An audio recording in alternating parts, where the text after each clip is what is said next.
নাই এতিয়া যি ইয়াতে এই হাৰাং নদীৰ ওপৰত যিখন ব্ৰিজ আছে কলাপছ হৈ গৈছিলে আৰু এতিয়া বৰ্তমান তাৰ যিখিনি দুটা গাড়ীৰ ভিতৰত এটা গাড়ী অলৰেডি আমি তাৰ পৰা ৰেস্কিউ অপাৰেশ্যন কৰি ওলোৱা হ'ল আৰু দ্বিতীয়টো গাড়ী এতিয়াও আমাৰ ৰেস্কিউ অপাৰেশ্যন চলি আছে আৰু সদ্যহতে ইয়াৰ কাৰণে যি মানুহৰ অহা যোৱাৰ কাৰণে যিখিনি ব্যৱস্থা ওচৰেদি এটা ৰাস্তা আছে সেই ৰাস্তাটো তেওঁলোকক অহা যোৱাৰ কাৰণে ব্যৱস্থা কৰি দিয়া আছে আৰু বৰ্তমানলৈকে এই ঘটনাটো কিয় হ'বলৈ পালে সেই সংক্ৰান্তত DC মহোদয়ে এটা ইনকুৱাৰী তেওঁ এটা দিছে আৰু সেইটোৰ ওপৰত এটা ইনকুৱাৰী চলিব আৰু প্ৰাৰম্ভিক পৰ্যায়ত আমি যিবিলাক ট্ৰাক বা যিবিলাক বাহন আহে তেওঁলোকে জোখমাখ কৰি যিবিলাক ৱে ব্ৰিজত আহে তাৰ তাৰতম্য পাই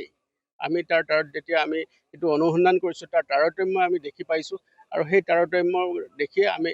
5জন লোকক ইতিমধ্যে সোধপোছৰ কাৰণে আমি আনিছোঁ আৰু তেওঁলোক সোধপোছ আমি কালাইনৰ পৰা দুটাই ৱে ব্ৰিজৰ পৰা আমি সেই লোকসকলক আনি আমি সোধপোছ চলাই আছোঁ আৰু তেওঁলোকক আমি দোষী পালে তেওঁলোকৰ বিৰুদ্ধে আমি আইনগত ব্যৱস্থা গ্ৰহণ কৰিম।